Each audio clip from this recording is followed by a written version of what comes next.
Good morning to all of you. In this video, we will look at what we call as evolution of markets. In a country like India, the middle class forms the base on which markets develop. That is, if there is a very strong middle class, the markets keep developing at a very fast pace. For example, in the huge cities, one would always find there are any number of upper middle class parents very anxious to put their children into very high quality CBSE schools where English is a medium of education. They would not mind spending even 3 lakh rupees as capitation fees or donation to put their children into such schools. Why does this happen? This happens because they believe that the quality of education in the government schools will not be up to the required standards. Number one. They also believe that the atmosphere in the government schools, where the children of those parents from the lower economic strata will automatically come, will not be very good. So they always have a fear that the schools in the government sector would not be able to cater to the specific needs. This problem is a problem that is unique to most of India, and that is exactly why we find the very costly English medium schools thriving everywhere in India, and this includes even the big cities in the so-called Hindi belt, where the parents have started realizing that education in Hindi would take their children nowhere and they will be left behind in the rat race. So, wherever the middle class is very strong, the strong markets develop. But it has been observed that the middle class markets have developed very fast in the South Indian states. In all the 5 South Indian states of Telangana, Andhra Pradesh, Karnataka, Tamil Nadu and Kerala in the past 15 years, because there has been a huge thrust on industry and a very strong service sector. Of course, Kerala does not have adequate number of industries because it is considered a communist bastion. But they have also invested in information technology, and many major IT companies have their base there. It is this huge chunk. For example, in Chennai alone, the number of people employed in IT and the BPO and related IT related services is calculated at around 8 lakh people. These 8 lakh people in turn feed the sophisticated markets that one finds in the form of KFC or the shopping malls or even the sophisticated salons, where the cost of a single haircut would be 3 times that of a haircut in a very ordinary salon. So these sophisticated markets keep developing at a very fast pace. For example, the Vande Bharat trains are full of this class of people who always feel that once they have the money they can spend.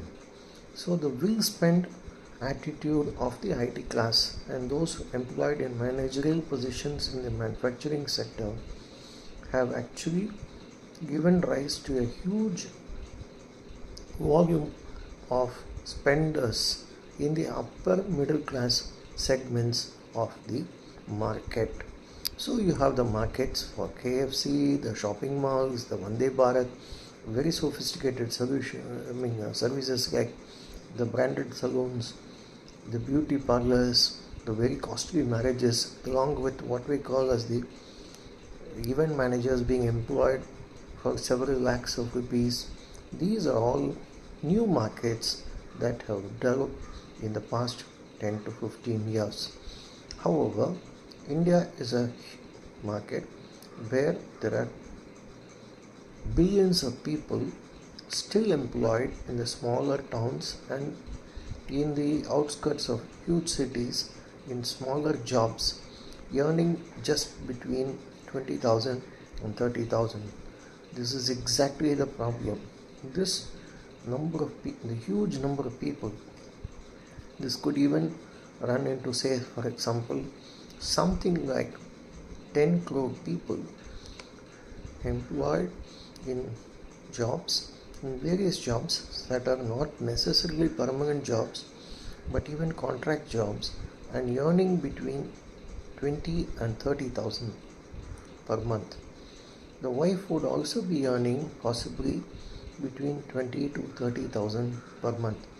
As it often happens, this market is a very big market, but the services and the range of services that are available to this huge market is often very less. Of course, there are some intelligent market people, investors, that is business people, who understood the complexity of this market, and they have started catering to the needs of this huge market.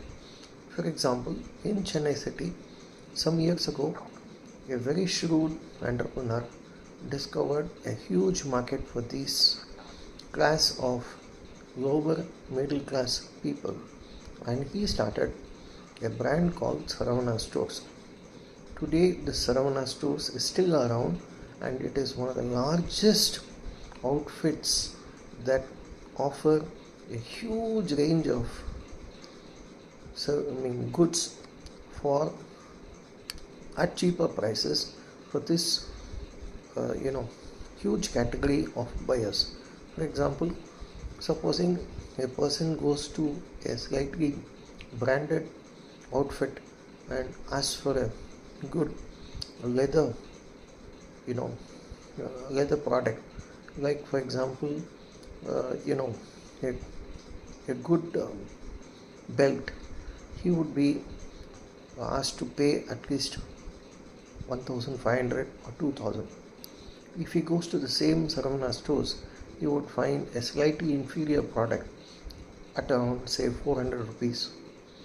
He would rather go for this 400 rupees, since he knows very well that whatever income he has would make his situation untenable, and he would have to settle for this 400 rupees belt. It would last him for about 6 to 8 months, but he would tend to buy it again when it becomes quite old. This is exactly what's happening in most of India. The people at the lower middle class level, who now, that is at current prices, earn between 20 to 30,000 people rupees per month, have now realized that their incomes are rather stagnant, and there is no way in which it will increase in the near future. This is mainly because there has been a huge thrust on what is called contract employment by the Modi government in the past 10 odd years, right from 2014. So every employer starts to think that he can very conveniently employ these people, this huge mass of ordinary graduates, the diploma holders, and such other people who are educated, for salaries ranging between 18,000 to 30,000 per month in various industries. This happens because they can conveniently take them as apprentices or trainees. In the first year, they are not paid even PF, but in the second year, they are paid PF, but they are sent out after 3 years of employment. Of course, most of the companies give highly subsidized lunch as an incentive, and the PF is given. Unfortunately, after 3 years, the poor fellow has to search for another job. This is the core of the problem. This is exactly what's happening to this market that does not develop at all. Of course, then there is a huge service sector market, the owners of which end up buying the houses on the outskirts of the cities, or the same IT professionals who somehow manage to bring in the money through loans and through savings, or even pledging their gold in banks, and then they would buy these flats and apartments for 30 lakh or 40 lakh at in the suburbs of huge cities like Chennai or Bangalore or Hyderabad or whatever. Or now there is a trend, or what we call, possibly we can call it as reverse migration. They have started going to the smaller towns in much smaller places, and they are happy to buy the houses at far lesser prices. For example, there is a big market that is booming in, say, a small town like Pollachi or Dindigul in Tamil Nadu, or for example Khammam. I was told that Khammam is developing quite fast because there is a market for such small houses, or Kadapa or Nellore, etc. in Andhra Pradesh, and the smaller towns near Mangalore, for example, in Karnataka, or the smaller towns near Mysore, for example, in Karnataka, or the smaller villages near developed towns like Cochin in Kerala. This is a new development that is bound to continue for a very long time, because the person would live in a rented house in big cities in the southern states, or even the big cities in most of North India, but would have or settle down for buying a house at much cheaper prices in their native places or villages. I was told that this is also true for most of the markets in North India, where the IT sector has not developed at all, except Maharashtra and to some extent Gujarat. The IT sector is very poor.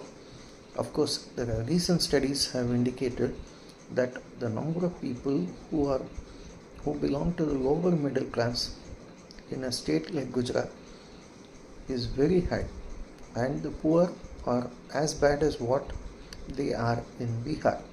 So the complexity of markets in India is a very, very complex and diverse kind of a situation, where one would have to really think of strategies that will cater to this huge chunk of lower middle class. The Vande Bharat trains, the huge services like the shopping malls, the sophisticated salons, the event management, all these services are there only for the top 10% of the society, which is actually driving the market for such services. The Domino Pizza, then whatever you order through Swiggy or Zomato and all that is cornered away by just this 10% that is there in the big cities throughout India. However, as I have just mentioned, there are inadequate services that cater to the huge mass of the 10 crore, at least 10 crore in my estimate, who are employed on salaries between 20,000 to 30,000. That is exactly why the street market, as we call it, the markets that sell a huge range of goods, including textiles, on the pavements of big cities, is growing by leaps and bounds. This will continue for another 25 years at least, till the level of skill formation in the lower middle class reaches to some extent the level of skills that the upper middle class possesses. This is unlikely to happen very quickly, because those people who speak the English language very well and who have access to sophisticated markets will continue to dominate the upper middle class market. Hence, there are huge markets for the upper middle class, the middle class and also the lower middle class. The lower middle class, as I have mentioned, must be at least around 10 crore people who have the money to spend in a very limited fashion. That is exactly why we find the street shops that sell the same kind of food at prices that are very cheap are still increasing day after day in all the big cities in India. This market cannot be as sophisticated or even as clean as the huge ones there where hygiene and other standards would be far better. To give a simple example, how many people can eat in the likes of Rameshwaram Cafe in Bangalore, which is one of the costliest restaurants catering to the upper middle class that can easily afford to spend at least 800 rupees for a decent breakfast for just two people. I am told that it sometimes exceeds this 800 rupees if one wants to have a very full breakfast in Rameshwaram Cafe. So the upper middle class, which is just 10% of the total population, would garner away all the benefits of the so-called globalization, as it were, or as it sought to be advertised on television and in the print media. And this would continue to cater to the 80 lakh plus houses. That is, any house that these people would end up buying would cost at least 80 lakhs in most of the big cities. And this market is a very sophisticated market that would cater to just 10% of the total population. So you have a market for needs and you have a market for wants. The market for wants is always cornered by the upper middle class. For example, the number of houses where you will find air conditioners in the big cities is always in the upper 10%. The middle class is trying to catch up. They would buy the whole range of air conditioners in installments, but they would still have a huge number of loans to repay. The EMI component of most of the middle class people we earn between 30 to 40,000 rupees is very high, at least rupees 6 to 8,000 per month. This is always a big burden for such people, and they would find it very difficult to service the EMI that goes into buying the huge range of services and goods and services that most of the wives in most of these families would demand as a matter of right. In fact, the level of sophistication of thinking of most of the wives throughout India is increasing day after day, and this is itself a big challenge for the emergence of new markets. So I do hope that this video would have given you some insight into how markets are developing in India, and these markets have a huge chunk of people who are in the 10%, top 10%, but even that would run into at least a couple of crores of people. The rest of them would fall in the middle, who would be earning between 35 to 45,000 rupees, and then you have another category beyond between 20 to 30,000 rupees, who are the lower end of the spectrum. The lower middle class are finding it very difficult to even survive. This is the reality of the Indian market, as it were, and this reality will continue for a very long time to come. I do hope that this video would be useful. Kindly share it with others and also subscribe to my channel, Simply Management. Thank you.